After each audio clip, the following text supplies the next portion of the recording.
नमस्कार दोस्तों, एस्टेट का आज रिजल्ट जारी कर दिया गया है और समझ सकते हैं बीएसईबी की ये जो प्रक्रिया है एस्टेट बहाली की, इतनी जल्दी एस्टेट की परीक्षा ली गई है।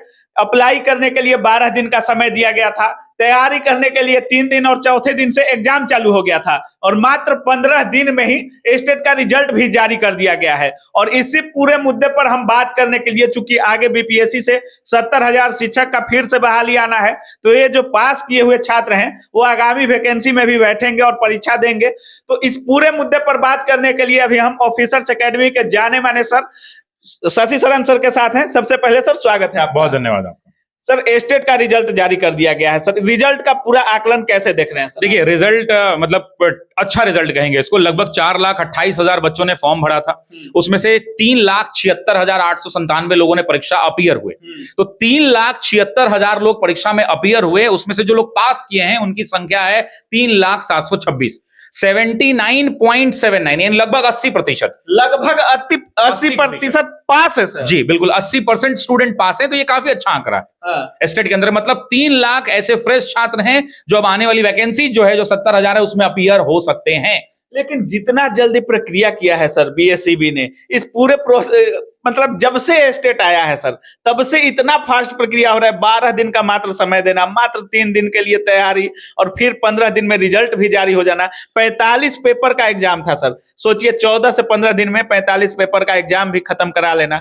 कैसे देख रहे हैं? देखिए, ये आयोग का अपना नियंत्रण का क्षेत्र है। इस आयोग के इस क्षेत्र में ना आप टिप्पणी करेंगे ना हम करेंगे। लेकिन हाँ, मुझे नहीं लगता है कि मैंने कोई ऐसी परीक्षा देखी हो, मतलब याद नहीं है, जो इतनी तेजी में कराई गई हो और सफलतापूर्वक संचालन भी हुआ। थोड़े मोड़े इधर ऊपर, थोड़े मोड़े के कारण, लेकिन सफलतापूर्वक संचालन हुआ, इस परीक्षा की सबसे बड़ी बात। और दूसरी, साफ सुथरी परीक्षा बिल्कुल हुई। और दूसरी सबसे बड़ी बात थी कि इतने कम समय में रिजल्ट दे दिया गया। तो छात्रों के लिए भी एक अपॉर्चुनिटी है ये। छात्र इस अपॉर्चुनिटी का इस्तेमाल करें। अभी बीपीएससी के शिक्षक भर्ती भी आ गई है ना। अब जल्द ही फॉर्म आ जाएगा, ऑफिशियल नोटिफिकेशन भी कई मतलब समाचार पत्रों के अंदर में छप भी गया कि भाई वैकेंसी आ रही है, आधिकारिक तौर पे आ रही है। तो 70,000 के आसपास सीट है। तो माध्यमिक वाले लोग, जो हमारे बीएड के भाई बहन थोड़े परेशान थे, उनके लिए अब अपॉर्चुनिटी है। और अगर इस बार नहीं चूकना है तो अभी से लग जाना होगा। अभी गलत हो रहा है, मतलब अभी से लग जाइए आज से। और इस बार रणनीति कुछ अलग होनी चाहिए। इस बार वो पुरानी ढर्रे वाली रणनीति नहीं चलेगी। आपको कुछ अपने अंदर में परिवर्तन लाना होगा, पढ़ाई के तरीके में परिवर्तन लाना होगा, बहुत सरलता और सटीकता के साथ पढ़ना होगा, टाइम मैनेजमेंट बहुत प्रॉपर करना होगा, क्योंकि समय ज्यादा नहीं मिलने वाला। बिल्कुल बिल्कुल सर। 9, 10th और 11, 12th के लिए तो अभी वैकेंसी हुई है सर, लेकिन 6 to 8 के लिए नई वैकेंसी है, काफी दिनों के बाद आई है। 6 to 8 में अच्छे खासे पद भी दिए गए हैं। तो उनके लिए क्या सिलेबस में कुछ चेंजेस देखने को मिलेंगे? चूंकि 9 से 12 तक का सिलेबस तो लगभग सेम रहने वाला है। देखिए, सिलेबस जब तक ऑफिशियली जारी नहीं हो जाता, उस पर ना आप बता सकते हैं ना हम बता सकते हैं, और इस पर टीका टिप्पणी करना गलत है। लेकिन हाँ, जो भी सिलेबस होगा ये तो तय है कि क्लास 6 to 10, 12 के एनसीईआरटी के अंदर ही होगा। यूपीएससी का भी सिलेबस वहीं समाहित हो जाता है। तो इस बार रणनीति बदलनी होगी। देखिए, हमने भी पिछली बार पढ़ाया, बिहार में काफी बच्चों को हमने पढ़ाया। इस बार भी बच्चे खूब आ रहे हैं कि भाई हमको करना है तैयारी, लेकिन इस बार हमने अपनी रणनीति बदल दी है। अच्छा। और रणनीति बच्चों को भी बदलना होगा और बड़े ही शार्प रहना होगा। दोस्त यारों से दूर, अपने आप को कन्फाइन। परीक्षा के लिए आप रणनीति भी बदल दिए हैं सर? बदलना ही पड़ेगा रणनीति, क्योंकि जो पेपर का लेवल हो गया है, जब तक हम उनके लिए अपना सब कुछ नहीं न्यौछावर करेंगे, बच्चे क्यों आएंगे? बच्चों को कम समय में बेस्ट देना है। तरीका बहुत सिंपल है। 1857 की क्रांति मैंने पढ़ाया, उसको टॉपिक के बाद मैं टीचर हूं, मैं गया, इस बार मैंने अपने बैच में इंप्लीमेंट किया। कल से मेरा बैच शुरू हो रहा है, उसमें भी हमने इंप्लीमेंट कर दिया कि 1857 की क्रांति हमने बोर्ड पर उनको लिख के पढ़ा दिया। उसके बाद मेरा जब पूरा कंटेंट खत्म हो गया तो हमने ये ढूंढ के निकाला है कि एनसीईआरटी में ये टॉपिक कहां पर है। क्लास 8 की किताब में है, क्लास 12 की किताब में है। पन्ना वहां से पीडीएफ को काट के बोर्ड पर उसी टॉपिक का पीडीएफ चिपका देना है और उसके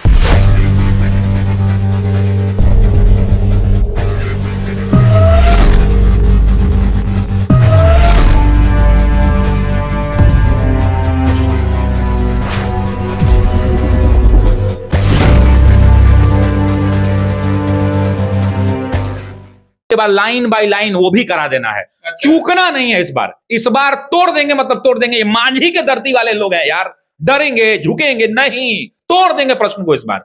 तो इसलिए टॉपिक पढ़िए। टॉपिक के साथ हमने निर्णय लिया है अपने बैच के अंदर में कि हम उनको एनसीईआरटी उसी समय लगा के पढ़ा देंगे, क्योंकि बाद में अलग से पढ़ाइएगा ना, नहीं हो पाता है।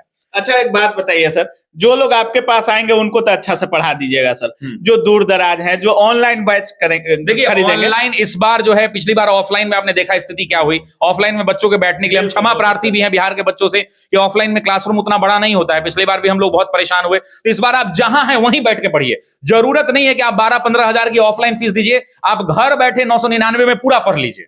मत आके फीस दीजिए। 999 मात्र ऑफर चल रहा है अभी, जैसे 1999 बैच का प्राइस है, उसमें कूपन कोड है TOA 1000, 1000 डाल दीजिए, 1000 का छूट हो जाएगा। मात्र 999 में क्या पूरा GS पढ़ाएंगे, history, geography, polity, economy, science, current, math, reasoning अगर उसका पाठ होगा तो। और PPSC टीचर और विषय, ऐसा एकमात्र संस्था मैं दावे के साथ कह सकता हूं ऑफिसर एकेडमी है, जिस संस्था के पास 11-12 में history, geography, political science, economy, home science, psychology, philosophy, सारे विषय उपलब्ध हैं। Physics, chemistry, biology, zoology, botany, सब कुछ।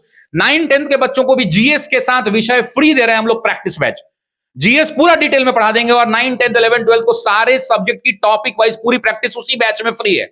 लेकिन पढ़िए। एक बात बताइए सर, जो ऑनलाइन भी नहीं ले पा रहे हैं सर, जिनके पास मोबाइल भी मान लीजिए नहीं है, क्या स्ट्रेटेजी होनी चाहिए उनके लिए? मान लीजिए जो अभी स्टेट पास किए हैं, जो अभी पिछला एग्जाम भी नहीं दिया, पहला एग्जाम होगा जिनका अपीयर होना है सर, उनके लिए क्या स्ट्रेटेजी, उनको क्या करना चाहिए? बिल्कुल, दो चीजें हैं इसके अंदर में। एक चीज को समझ लीजिए, समानतः अगर हम बात करें तो GS का पोर्शन उनका पढ़ा हुआ होना चाहिए। अगर उनका GS का पोर्शन बेसिक पढ़ा हुआ है, किसी भी मानक पुस्तकों का उन्होंने अध्ययन कर दिया, उनको किसी चीज की जरूरत नहीं है। वो चुपचाप उन एक एक टॉपिक का लिस्ट निकाल लें। जैसे आपको पता होना चाहिए कि मॉडर्न हिस्ट्री है, नेशनल मूवमेंट आपका सिलेबस है, तो नेशनल मूवमेंट में पहला टॉपिक रिवोल्ट ऑफ 1857 है, उसको कॉपी के पहले पेज पर लिख लिए। खुद से आपके जो रिवोल्ट ऑफ 1857 का जो पहले आपने पढ़ा उसका नोट्स लिख दिए। NCERT खोले, उसका नोट्स बना के वहां लिख दिए, उसके MCQs लगा दिए। देखिए, बच्चा चाहे तो हर कुछ अपने आप से कर सकता है। शिक्षक की भूमिका इतनी ही है बस कि शिक्षक ये काम करता है कि बच्चों को सारी चीजें एक जगह उपलब्ध करा देता है और कठिन चीजों को सरल भाषा में समझा देता है। और ये मैं नहीं कहता मेरे पास है, आप जहां भी हैं हर जगह सर्वश्रेष्ठ शिक्षक उपलब्ध हैं। किसी का मार्गदर्शन ले लीजिए, कोई सीनियर है, कोई बड़े भाई हैं, उनसे मार्गदर्शन ले लीजिए कि भैया GS में कौन कौन सा टॉपिक इंपॉर्टेंट है। यूट्यूब पे बहुत सारे वीडियोस पड़े हुए हैं, वहां देख लीजिए। और हाँ, यूट्यूब पर बहुत ज्यादा कूद काद के समय मत बर्बाद कीजिए। एक चीज मैं बताना चाहता हूं, हो सकता है बुरा भी लग जाए, 2 घंटे के करंट अफेयर के वीडियो में जो है ना 10 मिनट का कंटेंट होता है। तो मेरा ये निवेदन है, देखिए हम लोग हिस्ट्री डिस्कशन कराते हैं, मैं पर्सनली बोलता हूं आप मेरा कोई वीडियो खोल के यूट्यूब पर देख लीजिए, मैं एक क्वेश्चन को ले जाकर ऑपरेशन थिएटर में चीर देता हूं, मतलब उसका पूरा एनालिसिस है। लेकिन बहुत सारे वीडियोस में ऐसा होता है समय बर्बाद। तो अब जो है ना यूट्यूब पे मुझे लगता है कि बहुत ज्यादा डिपेंडेंसी नहीं होनी चाहिए छात्रों की, और सबसे ज्यादा डिपेंडेंसी किस चीज पर होनी चाहिए कि वो अपने मानक पुस्तकों का अध्ययन करें, साथ साथ NCERT उसी के बगल में रखें और उसको पढ़ लें और प्रैक्टिस क्वेश्चन लगा लें। तमाम ऐसी भी लड़कियां होती हैं, महिलाएं होती हैं जो शादीशुदा रहती हैं और जिनका पढ़ाई से नाता 2 साल 3 साल का गैप हो जाता है सर। अधिकतर होता है, जैसे पिछले एग्जाम में भी लड़कियों को लेकर है कि अगर 35-40 पास भी कर जाती हैं तो भी उनका रिजल्ट लगभग तय है। लेकिन ये चूंकि वैकेंसी कम है सर, 70,000 आ रही है और स्टेट में ही इतने अच्छे बच्चे क्वालिफाई कर गए, तो कहीं ना कहीं कंपटीशन इसमें भी होना है सर। तो उनको क्या करना चाहिए? देखिए, एक बात बड़ी सरल है, अगर महिलाएं हैं तो चुपचाप जो है किसी भी एजुकेटर का, जिनको भी उनको अच्छा लगता है, किसी भी शिक्षक का बैच कोर्स खरीद लीजिए और उनके मार्गदर्शन में रहकर पढ़िए। ठीक है, मैं अपना वाला बेस्ट कहूंगा, हर लोग अपना बेस्ट कहेंगे। तो मेरा बस एक सिंपल सरल, आपका जहां शिक्षा हो, दुनिया का हर शिक्षक बढ़िया है, आप उस शिक्षक का बैच कोर्स खरीद लीजिए, ऑनलाइन पेमेंट कर दीजिए और ऑनलाइन क्लास का सही इस्तेमाल करिए। ऑनलाइन लोग बेड पर लेट कर पढ़ता है, सूत के पढ़ता है, सोफा पे पड़ा हुआ है पढ़ रहा है, नहीं, टेबल कुर्सी चेयर लगाइए और सामने में बिल्कुल नोट्स बनाते चलिए। बच्चे क्या करते हैं कि सर बोर्ड PDF दे दो, बोर्ड PDF दे दो, बोर्ड PDF हम दे देते हैं, लेकिन आप अपने आप को अपाहिज कर रहे हैं। जब ऑनलाइन क्लास में टीचर बोर्ड पर लिख रहा है तो आपकी जिम्मेदारी बनती है कि आप घर बैठे उसको टेबल पर बैठ के वो बात अपनी कॉपी में उतार लें। अगर उतार लेंगे तो फिर ऑनलाइन और ऑफलाइन में कोई अंतर नहीं रह जाए।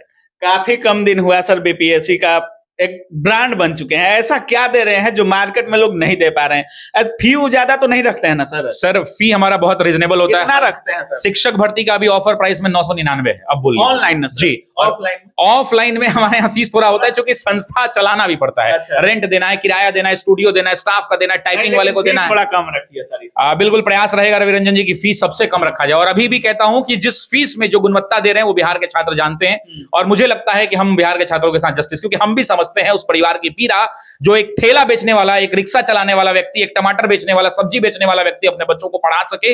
ऐसी अफोर्डेबल शिक्षा डिजिटल क्रांति में उपलब्ध है।